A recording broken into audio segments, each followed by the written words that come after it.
जमाना कितना भी बदल जाए, इतना भी नहीं कि बहू घर आए और सास गर्भवती दिख जाए। देखो मीरा, माँ का पूरा ख्याल रखना है, उनसे अब काम नहीं होता है। क्यों, क्या हो गया है? तुम्हारी माँ तो हट्टी कट्टी दिख रही है, पूरी शादी में घोड़ी की तरह नाची है, अब क्यों काम नहीं होता उनसे? वो माँ प्रेग्नेंट है ना, बच्चा होने वाला है। मैं कभी भी भाई बन जाऊंगा इस साल के अंत तक। क्या बोल रहे हो? वो सर पर हाथ रखकर बैठ जाती है। यार पहले क्यों नहीं बताया? कैसा मजाक है ये? झूठ बोल रहे हो ना? हाँ, झूठ बोल रहे हो ना? तभी ससुर की आवाज आती है। बहू, पानी गरम कर दे, तेरी सास को दवाई देनी है। समय पर दवाई ना दी तो परेशानी हो जाएगी। और हाँ, जरा काजू पीस कर दूध में मिलाकर ले आना। तेरी सास खुद से तो अपनी संभाल करेगी नहीं। हे भगवान, ये मैं क्या सुन रही हूँ? ये ससुर जी को क्या हो गया है? मैं क्या सोच कर आई थी? हाय रे, मैं तो किसी को मुंह भी नहीं दिखा पाऊंगी। अब ये रोना धोना बाद में करना, पहले गर्म पानी कर दो, माँ को दवाई देनी होगी। और हाँ, रात को माँ के पैरों में तेल लगा देना। बहू को गुस्सा आ जाता है, वो बड़बड़ करती किचन में जाती है जहाँ उसका ससुर खड़ा होता है। एक बड़ी जिम्मेदारी है हम सबके सर ऊपर। इस उम्र में माँ बनना खतरे से खाली नहीं होता। हाँ हाँ पता है, तो क्यों बन गई माँ? अरे खतरे से कम नहीं है तो क्या जरूरत थी लल्ला पैदा करने की?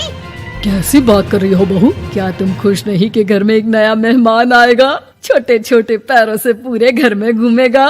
पिताजी, ये हाथ जोड़े आपके, आप यहाँ से जाओ। ये शायरी बाद में बताना, अभी मैं पानी गरम करके थर्मस में दे देती हूँ। सारा दिन पिलाते रहो गरम पानी। और हाँ, ये बच्चे की बात बार बार मुझसे कोई नहीं करेगा। बहू का पारा अब चढ़ा ही रहता था। वो काम तो सारा करती, लेकिन किलस किलस कर। मीरा सारे काम से फुर्सत पाकर बैठी होती है कि माँ का फोन आ जाता है। बेटा, बहुत बड़ी जिम्मेदारी है तेरे सर पर, अच्छे से निभाना। ससुराल में हर किसी को खुश रखना वैसे तो मुश्किल है, लेकिन भगवान ही हिम्मत देता है बहू को हर कुछ सहकर सबको खुश रखने की। क्या बड़बड़ किए जा रही हो माँ? जानती भी हो कि यहाँ क्या चल रहा है? मेरी सास, अरे तेरी सास तो देवी है देवी। कितने खुश हो रहे थे सारे तेरी सूरत देख देख कर।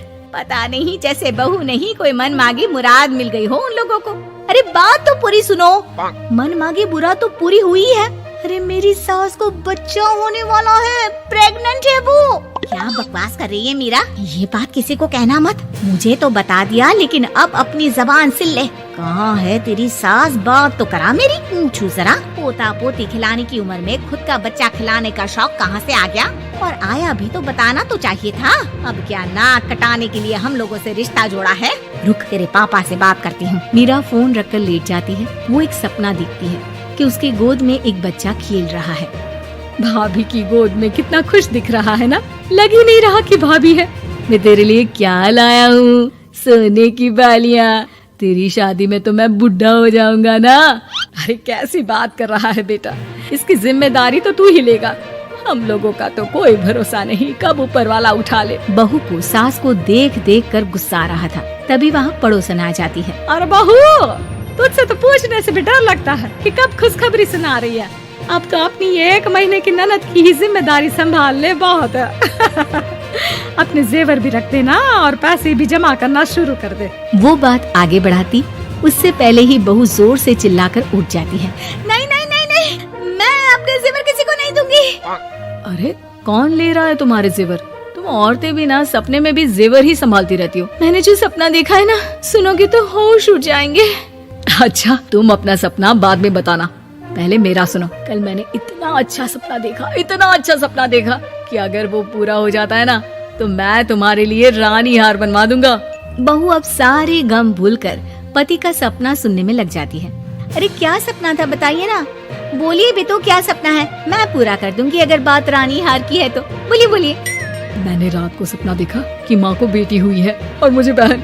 सच्ची, इस घर में बेटी हो जाए तो मैं तो झूम ही उठूं। मीरा का मुंह बन जाता है, वो चुप हो जाती है और सपने की बात याद करती है कि बेटी हुई तो उसे ही अपने गहने उसे देने होंगे। फिर तो रानी हार की जरूरत पड़ेगी ही। भाई लड़की बड़ी होगी, उसकी शादी होगी तो जेवर तो चढ़ाने ही होंगे ना, कहाँ से आएंगे वो? कितने समझदार हो तुम मीरा। मैंने भी यही सोचकर तुम्हारे लिए रानी हार लेने का सोचा था। अरे फूटी किस्मत मेरी जो ऐसा परिवार मिला। मेरे पापा की तो मैं अभी क्लास लगाती हूँ, जो सब जानते हुए भी ऐसे परिवार में मेरी शादी कर दी। बहू पिता को फोन लगाने ही वाली होती है कि ससुर की फिर से आवाज आती है। बहू गरम पानी ले आ जल्दी, थर्मस में खत्म हो गया है। बाद में खबर लेती हूँ मैं पापा की, पहले सास को गर्म पानी दिया हूँ। बहू अभी किचन में काम कर ही रही थी कि मीरा के मम्मी पापा आ जाते हैं। वो हाथ में ढेर सारे फल लेकर आते हैं।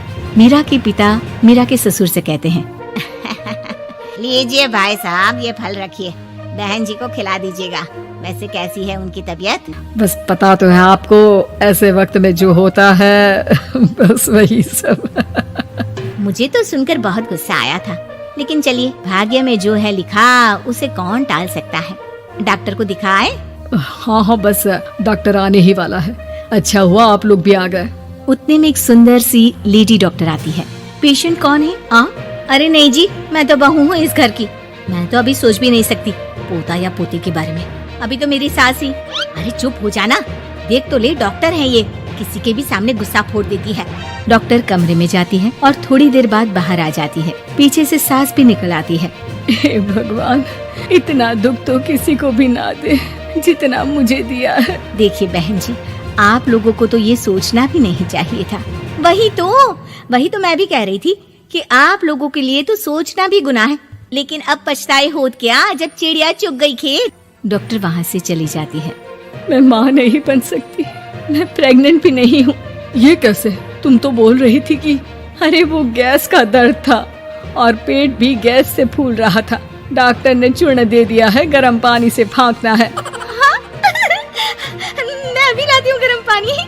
अरे मैं तो गीजर ही लगा देती हूँ। हाय रे, खुशी के मारे पागल ना